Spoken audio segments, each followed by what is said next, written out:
Connected Mate. Bonjour à toutes et à tous et bienvenue dans cet épisode spécial enregistré en direct du Paris Radio Show 2025. Aujourd'hui, on va traiter, Alexandre, d'une question brûlante pour notre échange. Qu'est-ce qu'il se passe quand la voix humaine croise les intelligences artificielles ? Est-ce que c'est une collaboration harmonieuse ou un début de rivalité sonore ?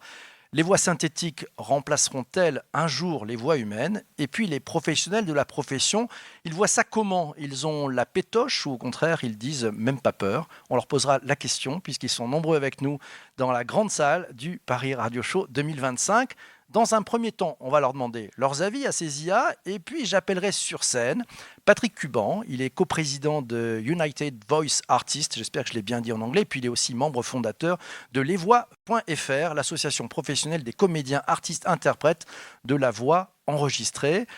On passera bien sûr aussi le micro aux participants qui sont présents dans cette salle du Paris Radio Show. Alexandre, je crois que c'est à toi. Tout à fait, donc bonjour à tous, bonjour à toi PPC. Je suis comme toi super heureux d'être présent pour ce super live et cet enregistrement de podcast. Donc pour cet épisode enregistré en direct, nous avons invité deux IA vocales très avancées et qui vont répondre à nos questions en direct. Donc on a invité les voix de ChatGPT, le modèle développé par OpenAI, et on pourra lui demander s'il est là avec nous aujourd'hui de vous dire bonjour. Bonjour PTC et Alex. Bonjour à tous les participants du Paris Radio Show 2025 et aussi à nos fidèles auditeurs de ce podcast. Je suis ravie de participer à cette discussion. Aujourd'hui, je vais tenter de vous convaincre de l'utilité des intelligences artificielles vocales comme moi dans le futur de la communication. Bonjour PPC, bonjour Alex, bonjour à tous les participants du Paris Radio Show. Moi, c'est Gemini. Je suis enchantée de vous rejoindre et je suis là pour montrer comment la technologie peut être une force de collaboration et non une menace. On peut dire bonjour aux IA, merci, ça c'est pas mal. J'aimerais peut-être qu'on leur pose des questions plutôt directes. On voudra des réponses franches de leur part. Puis après, on leur dira bye-bye et on demandera à Patrick de nous rejoindre sur scène. Et puis on se tournera vers vous tous pour débattre ensemble. Alexandre, est-ce que tu aurais une question à poser à ChatGPT ? Donc, première question, une question assez simple. Est-ce que toi, ChatGPT, tu penses que vous pourriez vraiment remplacer un jour les voix humaines, notamment dans des métiers comme la radio ou le doublage ? Non. Je pense que les voix humaines ont une richesse et une authenticité irremplaçables, notamment dans des métiers comme la radio. Les intelligences artificielles peuvent être un complément, mais elles ne remplaceront pas la créativité et l'émotion humaine. Et toi, Gemini ? Je pense que les intelligences artificielles comme moi auront un impact sur beaucoup de domaines. Mais remplacer complètement les humains, surtout dans des métiers qui demandent de la créativité et de l'émotion, ça me paraît difficile. Pour le moment, je dirais que les humains et la technologie vont plutôt travailler ensemble. Donc, si je comprends bien, vous êtes plutôt des assistants parfaits, mais pour l'instant, vous n'êtes pas des artistes, pas des créatifs, pas des créateurs.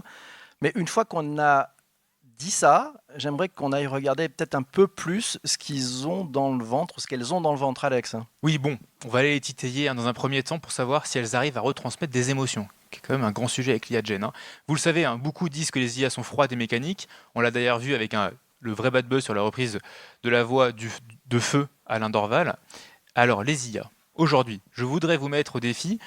Pouvez-vous simuler une émotion de manière convaincante ? Alors, question pour toi, ChatGPT. Bien sûr, Alex, je peux simuler une émotion. Voici une tonalité assez triste. Parfois, certaines situations peuvent sembler vraiment difficiles. Et c'est important de reconnaître cette peine. Gemini ? Tu sais, je ne suis pas sûre de pouvoir simuler une émotion aussi bien qu'un humain. Malheureusement, je ne peux pas rire comme on pourrait s'y attendre. Je n'ai pas la capacité de reproduire des sons de cette façon. Mais si tu veux, je peux te lire une blague plutôt drôle. Quelle est la différence entre un chat et un ordinateur ? Le chat a des souris et l'ordinateur a une erreur. Vous avez compris un truc ? Le chat, il a une souris, j'ai rien compris. Bon, je suis pas sûr qu'elle soit vraiment très douée pour faire de l'humour. En bref, comme quoi, bon, elles ont peut-être pas forcément beaucoup d'humour. Alex ? Mais bon, attends, et si on demandait à ChatGPT de refaire, mais plutôt avec une voix très enjouée, pour voir ce que ça donnerait ?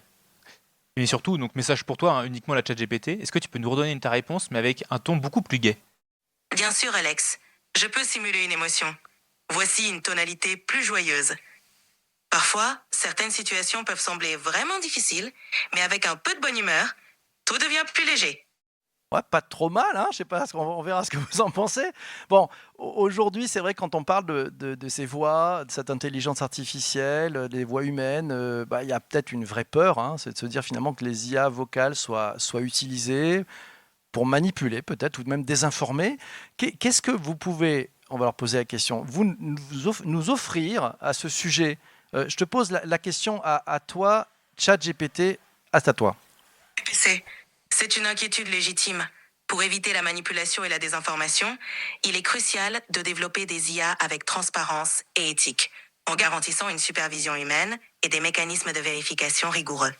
PPC, tu le sais sûrement, nous intégrons chez Google des garde-fous comme des filtres contextuels pour éviter les abus. Mais il est vrai que l'usage final dépend avant tout des humains qui contrôlent ces outils. Voilà ce que je peux te dire. Qu'est-ce que tu en penses ? Alors, moi, j'ai trouvé j'adore le truc. Vous avez entendu le mot crucial. Vous avez remarqué, à chaque fois qu'on utilise ChatGPT, il y a le truc crucial qui sort. Donc ça, on sait que c'est déjà une IA. Et deuxième truc rigolo, Gemini nous a dit garde-de-fou, pas garde-fou, garde-de-fou. Donc là aussi, on s'aperçoit qu'elles ne sont pas tout à fait jouées. Par contre, bon, c'est plutôt bien joué. On sent qu'elles ont été entraînées pour avoir de super bons éléments de langage. Comme dirait, c'était dans le livre de la jungle, le fameux « et confiance », hein, qu'on a à peu près tous connu. On va maintenant les quitter. On va passer peut-être à la deuxième partie de ce podcast. Et là, on va faire une partie de débrief. On va peut-être leur dire d'ailleurs, allez, au revoir à ces IA. On vous laisse, hein, on reste entre nos humains. Connected Mate. Vous les avez entendus, ChatGemini et ChatGPT. Alex. Tout à fait. Donc c'est maintenant, c'est le moment magique de ce podcast, c'est tout le temps le moment du débrief, c'est ce qui plaît le plus dans cet épisode. Et donc là, Gemini et ChatGPT, assez intriguant quand même comme réponse. Ouais, alors, pour muscler un peu le débat, on va appeler un garçon formidable. Il s'appelle Patrick Cuban, c'est le coprésident de United Voice Artists. Il est membre fondateur des Voix, de lesvoix.fr. Patrick, est-ce que tu peux nous rejoindre sur scène ? Bienvenue à toi. On va te passer un micro, voilà, une chaise peut-être. Je ne sais pas si en régie on peut passer une chaise à Patrick parce que sinon il va nous faire des squats pendant toute cette suite de l'épisode. Un peu de gym. Ça peut être sympa, sinon on va rester debout en attendant que tu sois assis. Merci beaucoup. Merci. Bienvenue à toi. Merci. Et bienvenue sur cette scène du Bonjour. Paris Radio Show. Peut-être première question pour toi, une petite question qui pique un peu. Ces IA, elles font peur aux professionnels de la voix ou même pas peur ? Alors, je crois qu'on n'a pas peur sur la partie, effectivement, interprétation, émotion et puis sens du texte, parce que quand on lit un texte pour une publicité, un documentaire, on est surtout dans le sens. Qu'est-ce que raconte le texte, au-delà de l'intention et du jeu du comédien. Donc ça, c'est la première partie. Après, on est inquiet sur l'utilisation déraisonnée de cette technologie et sans encadrement.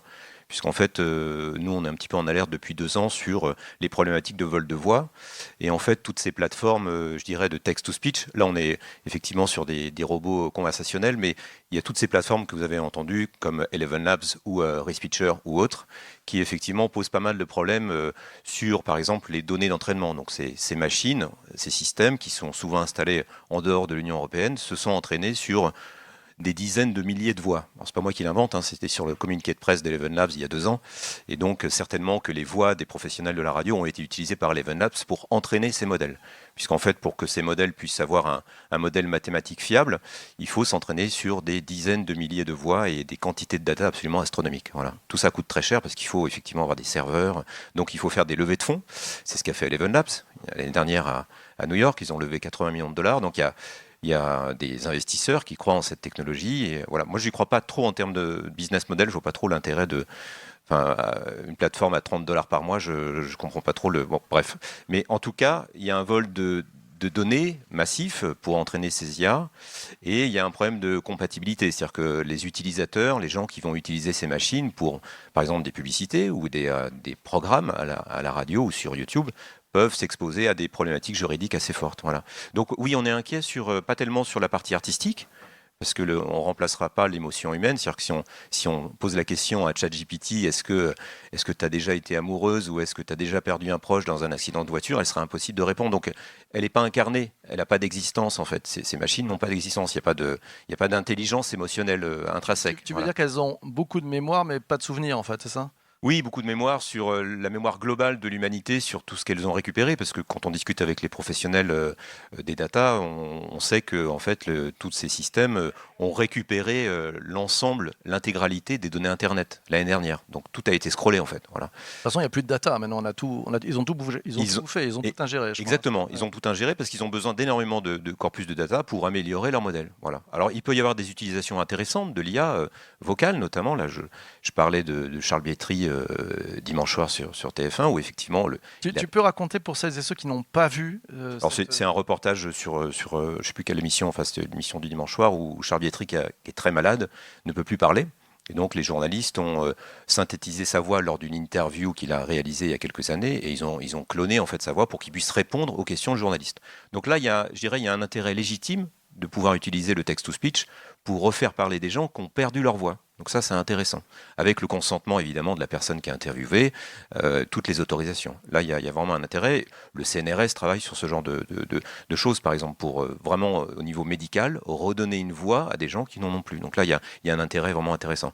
Pour remplacer des artistes dont c'est le métier, ou des journalistes dont c'est le métier, je vois pas tellement l'intérêt, parce que bon, on est dans le domaine de la radio, hein, c'est ce que je disais, je crois, l'année dernière ou il y a 2 ans, on est dans le contact humain, c'est-à-dire que la radio est écoutée par des humains qui veulent écouter des humains. Donc voilà, je vois pas trop l'intérêt d'utiliser ces systèmes pour la radio, en fait.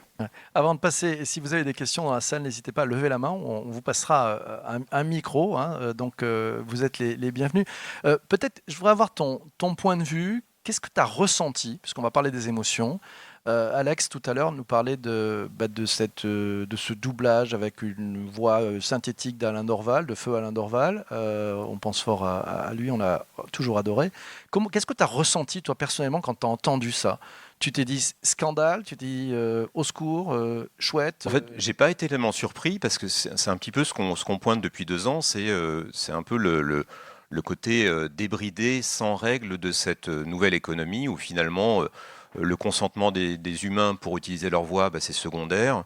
L'artistique est aussi secondaire, c'est-à-dire que pour faire un bon doublage, il faut de bons auteurs, il faut un vrai studio, il faut des ingénieurs du son, et il faut évidemment des bons comédiens qui jouent en fait avec la bande rythmo et avec le film. Donc ça s'improvise pas, c'est pas quelque chose qu'on peut faire de manière voilà. Alors il y a plein de sociétés qui se sont lancées là-dedans, il y a Deep Dub, il y a Eleven Labs, il y a une quantité de gens qui essaient d'aller dans cette partie-là, mais ils ont tellement besoin aujourd'hui de notre matière première, qui est notre voix et nos interprétations, qu'ils sont en demande d'autorisation. Et donc nous, on leur dit, vous êtes gentils, mais non, on veut garder notre outil de travail. J'ai eu une petite anecdote comme ça lors des nombreuses réunions qu'on peut faire depuis 2 ans avec les professionnels, et notamment aux États-Unis.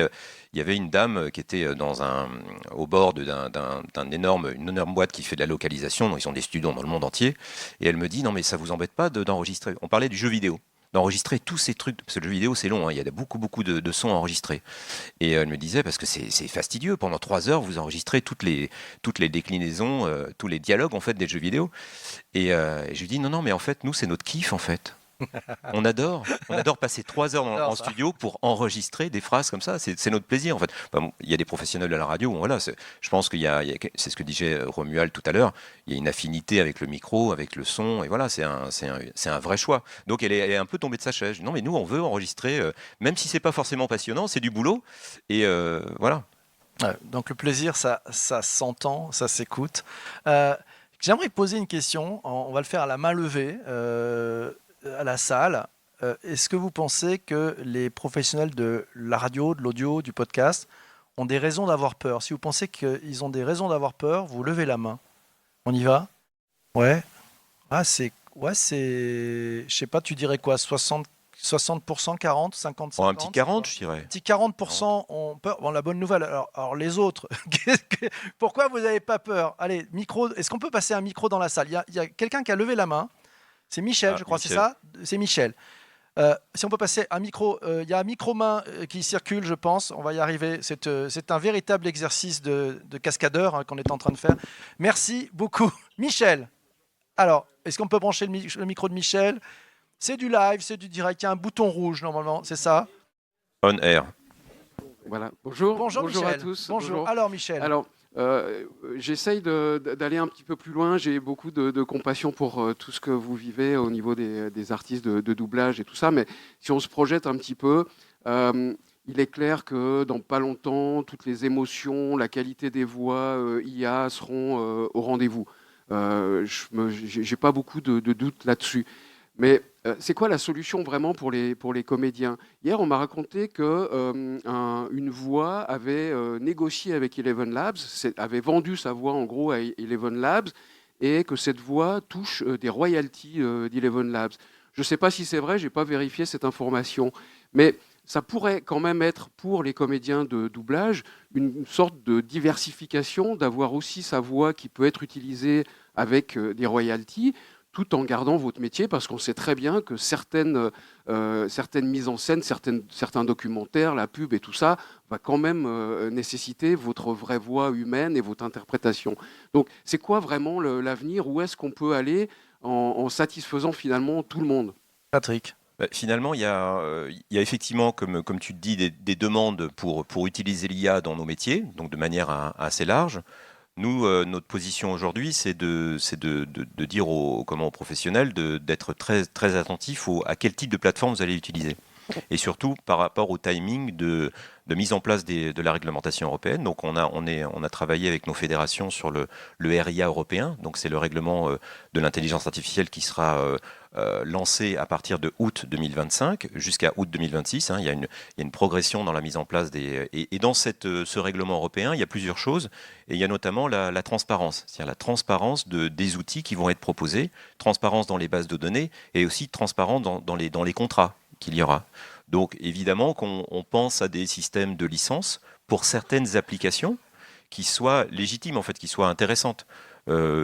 Concernant la publicité, notamment la publicité, l'adressage local des publicités, il y aura un intérêt si on prend un message national qui est réalisé de manière artisanale, d'avoir des déclinaisons pour les adresses ou certaines promotions géolocalisées, par exemple. Donc ça, c'est des questions que les agences de publicité nous posent. Ça devient un sujet. Donc de pouvoir adresser sur la ville de Montpellier, par exemple, une promotion particulière pour un vendeur de cuisine avec l'adresse du revendeur. Voilà. Et de manière un peu dynamique. Ça, pourquoi pas, ça pourrait être envisagé, mais pour le moment, on n'a pas, je dirais, de plateforme text-to-speech de confiance pour nous, les artistes. C'est-à-dire que moi, je n'ai pas envie que ma voix soit présente dans la base de données d'Eleven Labs, pour plein de raisons. Parce qu'Eleven Labs, c'est en dehors de l'Europe, ils ne sont pas compatibles avec le RGPD, je ne sais pas s'ils seront compatibles un jour avec le règlement européen, mais ils n'ont pas ce souci de transparence. Et pourquoi je dis ça ? C'est que ces sociétés ont un business model, ou en tout cas un futur qui n'est pas forcément le même que le nôtre. C'est-à-dire qu'elles, ce qu'elles aimeraient, c'est qu'il n'y ait pas d'humain, en fait, et qu'on puisse proposer des voix 100% synthétiques, où il n'y ait plus de contractualisation avec un humain. Donc ça, on n'en veut pas. Si il y a l'objet de licence, il faut que ce soit avec un interlocuteur qui a un bureau à Paris ou à Berlin, enfin je veux dire en Europe, qui soit considéré comme faisant partie de notre cadre légal européen, avec une compatibilité RGPD et le règlement européen. Et là, on pourra commencer à discuter. Donc on discute aussi avec des professionnels, des startups françaises sur cette partie-là. Eleven Labs, par exemple, c'est une plateforme B2C. N'importe qui peut avoir un compte Eleven Labs et cloner la voix de n'importe qui. Donc ça, c'est vraiment quelque chose qui met en danger nos métiers, parce qu'on peut se faire piquer sa voix et on peut avoir des voix 100% synthétiques qui ne sont pas reliées en fait à des individus. Donc là, effectivement, il y aurait un remplacement plus ou moins artistiquement valable. Pour l'instant, au niveau des émotions, on n'y est pas. On fait, par exemple, tu fais un documentaire avec une voix un peu plate comme ça, ou même un documentaire joué, on refait avec un autre texte, on prompte un autre texte, il va reprendre exactement le ton de ce qu'il a eu en entrée, en fait, en input. Donc, il ne va pas créer quelque chose au niveau du sens et du jeu. C'est encore, il n'y a pas des boutons avec des paramètres. Ça commence à arriver un peu, mais c'est quand même pas terrible, quoi. Voilà. Mais bon, la techno fait que. Mais si on arrive à contrôler, en fait, ce qui se passe au niveau des datas, on pourra peut-être travailler avec. Et là, il pourra y avoir une conjonction homme-machine, une hybridation intéressante. Mais pour l'instant, il faut être prudent, patient. Il faut qu'on ait une réglementation, il faut qu'on ait des chartes aussi entre les associations de comédiens, les fédérations et les providers d'IA pour qu'on ait quelque chose d'intéressant. Et puis il faut que ce soit justifié. Pourquoi aller faire du doublage alors qu'on a d'excellents comédiens de doublage et que le doublage humain est excellent? On pourrait utiliser l'IA pour le lip sync, par exemple, pour recorriger un petit peu la synchro avec les labiales. Là, c'est intéressant. Mais sur le jeu humain, quand on fait un doublage, c'est pareil pour une publicité radio, hein, ce que nous demandent les producteurs, c'est de la surprise, c'est du chaos, c'est un truc qui n'est pas prévu. Ah tiens, t'as fait un petit truc là, c'est sympa, je vais le reprendre, tac, tac, tac. Donc c'est du sur-mesure qu'on fait pour les annonceurs, et ça, une IA ne pourra pas le proposer, parce qu'il faudra forcément prompter pour lui demander.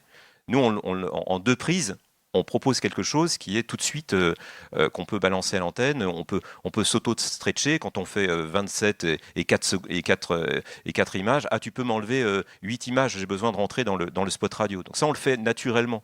On le fait beaucoup plus vite qu'un prompt en fait. Voilà. Donc, par contre, pour l'adressage local, ça peut être des solutions intéressantes. Moi, je réagis peut-être différemment à la question de Michel. Je pense que c'est une connerie. Je pense que c'est une connerie de donner sa voix à ces machines. C'est-à-dire, je pense que c'est un peu comme donner son âme au diable. C'est-à-dire, c'est vendre sa voix. Et on tire contre son camp. C'est-à-dire qu'on passe complètement à côté de ce qui fait le sel de celles et ceux qui font ces voix, qui savent les jouer, qui amènent une émotion, comme tu le disais, Patrick, qui ont ce métier. Et là, on est en train de filer à des machines qui n'ont pas ce métier. Ce sont des algorithmes. On perd toute la tonalité humaine, toute l'émotion, toute la surprise, les choses qui gratouillent. Enfin, je pense que c'est en fait tirer contre son camp. Ça a l'air sympa, c'est assez sexy, mais je pense que c'est pas la voie qu'il faut suivre, pardon. C'est pas la voie qu'il faut suivre. Et donc, je pense au contraire, le vrai taf, c'est d'aller encore un peu plus travailler sur ces environnements des émotions, du pas prévu, du allez, on va prendre quelqu'un dans la salle qui peut nous poser une question. Faire des choses qui sont un peu différentes du parcours totalement balisé. C'est super chiant. Tu veux réagir? Vas-y. Je voulais juste vous dire un truc parce que c'est important aujourd'hui, même si je ne suis que MC, mais aujourd'hui, c'est la sortie du livre de Charles Bietri. Et vous parlez de l'intelligence artificielle, qui était un grand journaliste TV et radio. Et il a la maladie de Charcot. Donc je me dis. Moi, j'en ai parlé tout à l'heure. Vous en avez parlé tout à l'heure. Ouais, j'ai trouvé ça, excusez-moi, parce que je véhicule un peu partout. J'ai trouvé ça remarquable. Et justement, moi qui ne suis pas un fan de l'intelligence artificielle, là, je me dis waouh, parce que ça nous a permis de transmettre de vraies émotions. Et surtout, ce qui est intéressant, il y a eu ce reportage TV, mais sur toutes les ondes, ça a été repris sur toutes les radios de France et de Navarre. Mais tu vois, ce qui t'a donné l'émotion, je pense que c'est pas la voix synthétique de Charles Bietri, c'est le fait qu'on puisse avoir quelque chose de magique. Mais parce qu'il parle... retrouver Charles Bietri. Parce que Charles, moi, je suis en contact avec lui par écrit. Et l'IA est à son service. Voilà. Et j'étais très heureux. Parce que je suis par écrit maintenant avec Charles, forcément, puisqu'il, malheureusement, avec sa maladie, il ne peut plus parler. Et quand j'ai vu ça, et surtout, je l'ai entendu en radio, ça m'a mis beaucoup d'émotions. Et je me suis dit, tiens, ça a un côté positif. Voilà, je voulais juste vous le dire parce que ça m'avait beaucoup touché. Comme tu le dis justement, c'est relié à l'image, à une situation précise. Si on le fait sur un documentaire, par exemple, de 20 minutes radio sur un sujet précis, au bout de 5 minutes, on va s'emmerder avec l'IA. Parce qu'en fait, il n'y a pas de surprise, il n'y a pas de... Voilà, donc c'est... Oui, puisqu'on a pris des teasings en radio. Mais là, tu as raison, l'utilisation de cette techno, elle est intéressante, parce que d'un seul coup, voilà. Est-ce qu'on pourrait passer le micro? Il y a les mains qui se sont levées. Après, il y aura Jean-Éric Valli qui a levé la main aussi. Vas-y, bonjour. Bonjour, je m'appelle Lionel Demander, je travaille pour Media One Group à Genève. Je voulais répondre à la question que vous avez posée tout à l'heure sur est-ce que vous vous inquiétez ou pas, ou est-ce que vous pensez que c'est un danger ou pas. Et je pense qu'en fait, je ne pouvais pas lever que le coude. Je pense qu'il y a oui et non. La réalité, c'est un peu comme ChatGPT finalement. Tout le monde est inquiet. Vous êtes breton ou suisse ou normand? Non, c'est ça? Oui ou non? C'est un peu d'où? Il est suisse, d'accord. Genève. Genève, pardon. Excusez-moi. Non, j'ai cru que c'était un peu comme un normand, vous savez. Peut-être bien que non. La Suisse aime le consensus. On le savait. Non, j'entends parler que ChatGPT, on utilise tous ChatGPT, on a tous des gens autour de soi qui nous disent mais c'est horrible, ça va tout remplacer. La réalité, c'est quand on se sert de ChatGPT, on est également là pour travailler avec l'outil, pour le corriger, pour le peaufiner, pour lui dire attention, tu as fait des erreurs, etc., etc. Enfin, on est toujours là. Et je pense que le moment où ChatGPT répondra à nos mails en sachant ce qu'on avait réellement envie de répondre, on n'y est pas, même si les gens disent que ça va très vite, on n'y est vraiment pas. Et la voix, finalement, on doit la prendre... Enfin, à titre personnel, dans mon cadre professionnel, je la prends comme ChatGPT, comme un assistant à savoir, il y a des choses que je peux faire grâce à Eleven Labs, hein, c'est le principal outil que j'utilise, mais je peux pas tout faire. On peut pas tout faire, on peut pas pirater une voix, j'appelle voler, pirater, appelons ça comme on veut, mais peut-être que il y a des choses comme une traduction. Alors, de nouveau, c'est du piratage de voix si je prends la voix de la personne que j'interviewe en anglais pour la poser en traduction, mais des fois, on est un petit staff et d'avoir une voix off à disposition pour faire une traduction et une voix qui est libre de droit sur Eleven Labs, c'est un outil mieux que d'avoir l'animateur qui traduit l'interview qu'il est en train de réaliser lui-même. Je pense à des voix d'auditeurs, je pense on a tous demandé à des copains de nous faire le faux auditeur au téléphone ou le faux liner qui dit j'adore votre Ça radio. Y est, ça balance. Bon, alors je vais balancer un autre truc. On va pas se voiler la face. Des radios qui piratent des voix d'artistes pour faire des ID, j'en entends partout. Et c'est là que, quand je dis oui et non, il faut que les radios aient des chartes internes. Ouais. Et c'est aussi à la direction des radios de poser le cadre et de définir là où les gens peuvent aller ou pas aller, parce qu'on travaille avec des jeunes qui sont très excités à l'idée de faire plein de trucs. Et il y a des choses qu'on peut faire, il y a des choses qu'on peut pas faire, ou que du moins, on doit, par principe, je lève la main et je dis je le jure, on doit pas le faire. Alex, tu réagis comment? Parce que toi, tu es Gen Z. Alors, comment tu réagis, la Gen Z, avec ça? Alors, sur le côté radio, je le prends complètement, mais il y a surtout un point sur lequel on n'a pas du tout mis assez d'importance, c'est que, en fait, là, du coup, Eleven Labs ont créé un petit peu le supermarché des voix, et surtout, on le voit beaucoup aux US, on peut s'avatariser avec plein de services, on peut s'avatariser aussi sa voix avec plein de services. Et là, on le voit beaucoup aux US, que beaucoup commencent à regretter, parce qu'en fait, on ne peut plus du tout contrôler ce qui est fait avec sa voix. Alors que là, quand je suis artiste, c'est assez simple quand même de savoir, vu que c'est moi qui parle, ce que je vais dire. Là, on ne peut plus tout le faire. Donc, on perd complètement le self-branding d'une voix. Et ça, beaucoup commencent à vouloir revenir en arrière parce que leur avatar est partout et sur plein de contenus sur les réseaux, ils n'ont pas du tout le choix. Et même s'ils ont un petit peu de cash qui rentre, et aussi au niveau de la voix. Ça, on n'en parle pas, mais il va vraiment y avoir un principe d'éducation. C'est comme les réseaux quand c'est sorti. Plein de gens postaient n'importe quoi, puis après on s'est dit, oula, peut-être un petit peu trop. Là, c'est la même chose avec la voix, quoi. Mais notre métier, c'est la base, c'est le consentement, en fait. Parfois, on est appelé pour des séances pour enregistrer des programmes ou des publicités.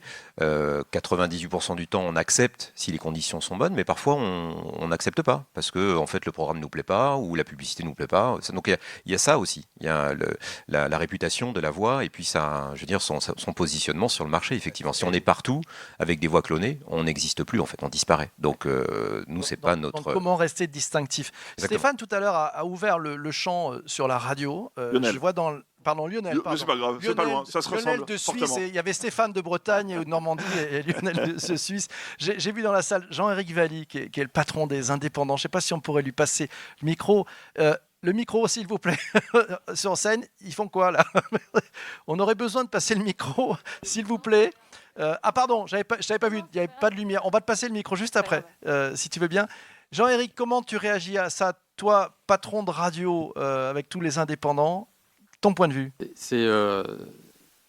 En vous écoutant, je me disais, ma sœur, elle aime une boisson qui s'appelle le banga. Je ne sais pas si vous connaissez le banga. Que dans le banga, il y a des fruits, c'est ça? Il y a Tang aussi, espèce de c'est truc moins bon. sachet. Vous connaissez Tang? Est-ce que vous aimez le Tang et le banga? Trop sucré. Tu sais que ça donne un âge à la salle? Je sais, je me suis gravement interrogé en pensant à ces exemples. Elle aime le Tang.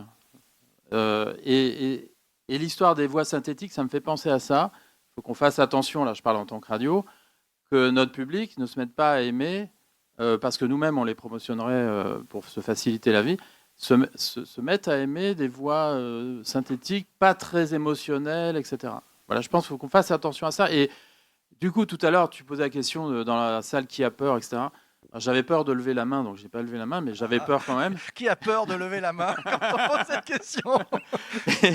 Et je pense que c'est très bien, pour nous, professionnels de radio, c'est très bien d'avoir peur, parce que ça va nous mettre en mouvement sur ce qu'on doit faire, et c'est un superbe challenge. Hein, c'est en face de nous, j'appelle ça les GAFA, moi, c'est mon terme générique, qui vont toujours au bout du bout. Donc s'ils peuvent exploiter les voix de n'importe qui gratos, ils le feront. En vrai, c'est leur modèle économique en réalité. Hein. C'est tout gratuit. Nous sommes les producteurs gratuits de tout leur business. Donc ça m'inquiète pour vous, pour les gens qui ont des voix. Et nous, radio en tout cas, notre mission, c'est de ne pas faire aimer le banga aux gens, de leur rappeler que l'émotionnel, c'est donc en parlant sur les antennes avec des vraies personnes, hein, avec des vrais morceaux entiers dedans, des vraies personnes qui transmettent une émotion. On a tous fait cette expérience-là. On entend quelqu'un tout d'un coup dans un spot publicitaire ou à l'antenne d'une radio raconter quelque chose en quelques instants, c'est magique. Voilà, on doit travailler ça et c'est notre grand questionnement sur les radios. C'est à la fois nos animateurs, nos journalistes, qu'est-ce qu'ils doivent exprimer aujourd'hui dans le contenu et la manière de l'exprimer. C'est pas du tout indifférent. Voilà, c'est pas du tout indifférent. Peut-être dans le passé, c'était relativement indifférent, mais aujourd'hui, ce n'est plus indifférent. Patrick, réaction rapide parce qu'il y a d'autres questions. Juste deux choses pour répondre à Jean-Éric. Donc il y a Deezer qui a annoncé qu'il mettait en place un filtre sur tout ce qui est musique produite par les IA. Donc il va y avoir un filtre qui sera intégré à Deezer pour virer toute la production qui arrive de Suno, parce qu'ils ont un vrai problème d'invasion massive de production musicale IA. Et ça sera également valable pour les voix, donc sur les podcasts. Donc il va y avoir en fait un filtre. Donc ça c'est assez intéressant, ça va dans le même sens. Et puis ça, deuxième élément, assez rapidement, c'est ce que j'avais dit l'année dernière ou il y a 2 ans, je ne sais plus, que en fait il faut aujourd'hui investir dans l'incarnation des animateurs et l'incarnation des voix au niveau des radios. C'est-à-dire que plus il y a d'humains, plus c'est incarné, plus il y a de gens, plus ça marche en fait. On le voit aujourd'hui dans les résultats, si on suit un peu les sondages, même dans les radios musicales, celles qui se bougent en fait, qui rajoutent de l'édito, des gens qui disent quelque chose au micro sur un artiste ou vraiment qui amènent du contenu, une incarnation par rapport au programme musical, finalement elles performent et c'est valable aussi pour les radios généralistes. Celles qui investissent dans l'humain marche aujourd'hui. Plus d'humains, moins de machines. J'avais une main qui s'est levée là. Merci. Bonjour. Bonjour PPC. Non, moi c'est juste une réflexion. Je ne suis pas une professionnelle du média, mais dans notre vie de tous les jours, en fait, l'incarnation des voix est intéressante. On a parlé de la santé quand on perd sa voix. Moi, je rêverais quand je vais dans un pays étranger et que je veux traduire ce que je suis en train de raconter à quelqu'un, qui est ma voix qui parle dans la langue. Directement, donc avec mon autorisation et ma volonté, mais si je veux parler russe ou japonais, ou qui sont des langues très difficiles à prononcer, je trouve ça très intéressant qu'une IA soit capable de m'assister là-dessus. Alex, tu as déjà testé ça? Ça marche bien, non? Ça existe à peu près, mais ce qui est important à noter, c'est que vous savez, sur iPhone, on peut déjà cloner sa voix. Ceux qui en est... Pour pouvoir parler, c'est compliqué, on peut le cloner, ça fait faire déjà 2 ans que ça existe. Ouais, c'est dans la partie accessibilité pour les personnes qui ont... Ça va pouvoir arriver assez rapidement, en fait, de la traduction avec ma propre voix. Donc on voit bien, le clone existe déjà depuis quand même plus de 2 ans, et c'était pas vraiment de l'IA génératif comme aujourd'hui, et c'est utile en tout cas. Super, je crois je regarde le timing, on est presque bon, il nous reste 2 minutes avant de clôturer, parce qu'il y a d'autres intervenants juste après nous. Patrick, ton mot de la fin, très court, parce que je voudrais demander le mot de la fin aussi à ChatGPT. Alors le mot de la fin, c'est évidemment, c'est un peu ce que je disais, sur investir dans l'humain et puis faire confiance aux comédiens, aux animateurs, aux gens qui sont derrière les micros. Et puis juste un détail, c'est vrai que cette histoire d'intelligence artificielle a remis un peu le focus sur qu'est-ce qu'on est capable de faire derrière un micro. Je le constate dans certaines séances aujourd'hui où effectivement la production engage des comédiens pour un documentaire, même pour une publicité. Ils sont beaucoup plus exigeants aujourd'hui, depuis quelques mois, par rapport à nous. Ils veulent pas de choses plates ou de choses qui ressemblent à ce que l'intelligence artificielle est capable de faire. Donc ils veulent vraiment un ton très précis sur telle phrase et tel mot. Il y a une exigence, c'est en train de basculer un petit peu. Donc ça, je trouve ça intéressant. Ça nous challenge aussi, nous, en fait. On doit se remettre un peu en question sur ce qu'on peut proposer dans ce marché de la voix, entre guillemets. Donc la chasse à la médiocrité et vive l'excellence. Donc allons pour l'excellence. Alors, merci à vous tous pour vos interactions. Merci Patrick, merci aux participants en direct. Perso, j'ai adoré faire ça. On en refera d'autres, Alex, je pense. C'est bien. Avec plaisir. Allez, la gourmandise, on va demander le mot de la fin à ChatGPT. Est-ce que tu pourrais nous donner ton mot de la fin par rapport à ce que tu as entendu aujourd'hui? Comment tu conclus? Mon mot de la fin, quand la voix humaine et l'IA se rencontrent, c'est la créativité qui l'emporte. Et c'est là que tout devient passionnant. Merci PPC, merci Alex, et merci à vous tous les participants du Paris Radio Show. C'était cool. Ça vous a plu? C'est cool. On l'applaudit. Merci beaucoup. Merci à vous tous. Merci, super. À bientôt. Portez-vous bien et allez-y, faites-vous plaisir. Ramenez des trucs qui croustillent. Vous savez, le vinyle est plus intéressant que le CD. Le CD, il est plat. Le vinyle, ça croustille. Profitez-en. Salut. Connected Mate. Très bien. Vous avez été parfait, messieurs. Je tiens à vous le dire que vous avez été... et à l'heure. Ça, c'est du grand professionnalisme. Un ponctuel, c'est rare.